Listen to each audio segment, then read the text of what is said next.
It's that time of the month. Time to farm ad revenue. Hello everybody. And here we back with 10 types of Osu players. Number 2. Yeah, I'm milking it. Expect this to be the last video on it because I don't really like making sequels, and I only am for this one because I just rewatched my old one and realized how rushed it was, and it's pretty incomplete. So here we go. Let's start. This isn't the same as the new player. This person doesn't get addicted to the game. Why? Well, mostly because they're only playing easy to hard diffs at most. They pretty much almost never play solo and only play in multiplayer with friends. Yeah, they have friends. That's why they're not really a hardcore Osu player. Their entire song list in Osu are anime openings and songs that they like, but those songs are like from years ago and have some interesting old patterns. They only play Osu occasionally when they are waiting in queue waiting for a match to start for some other game.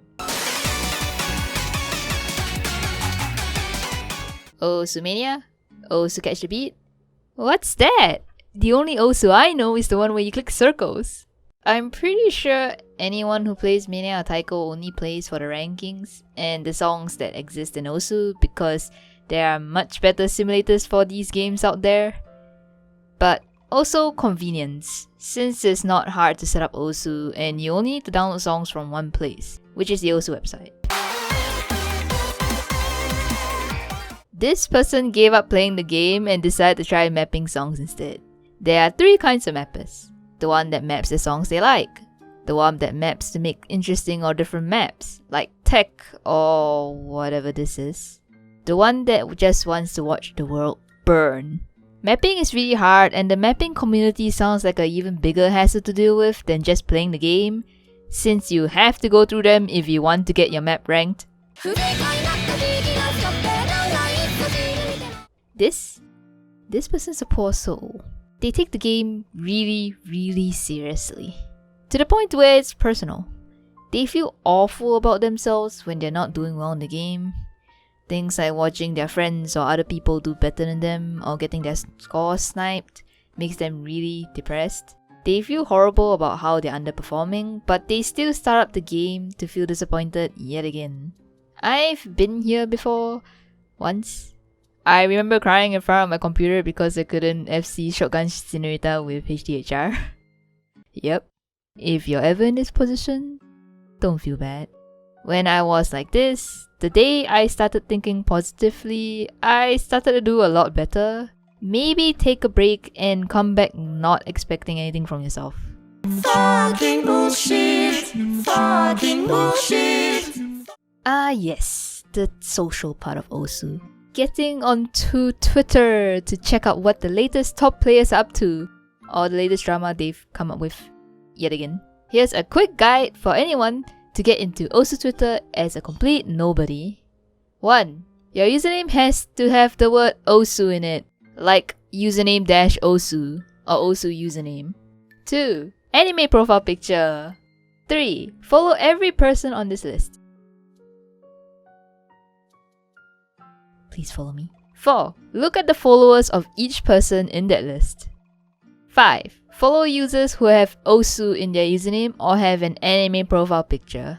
6. Reply to as many tweets as you can on your timeline. 7. Profit. You'll slowly get a following and a small circle of friends. Somehow. Good luck.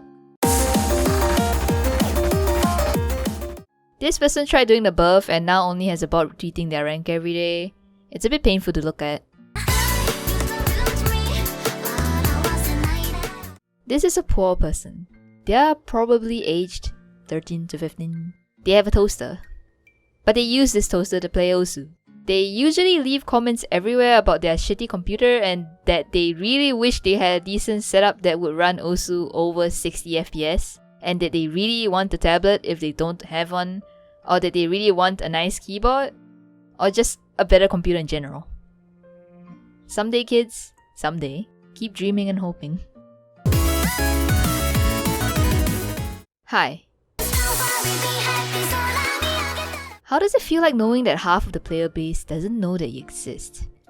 Not gonna lie though, storyboarding is the most underrated part of Osu. It takes a ton of time and effort to produce a good storyboard, but then most people just do this.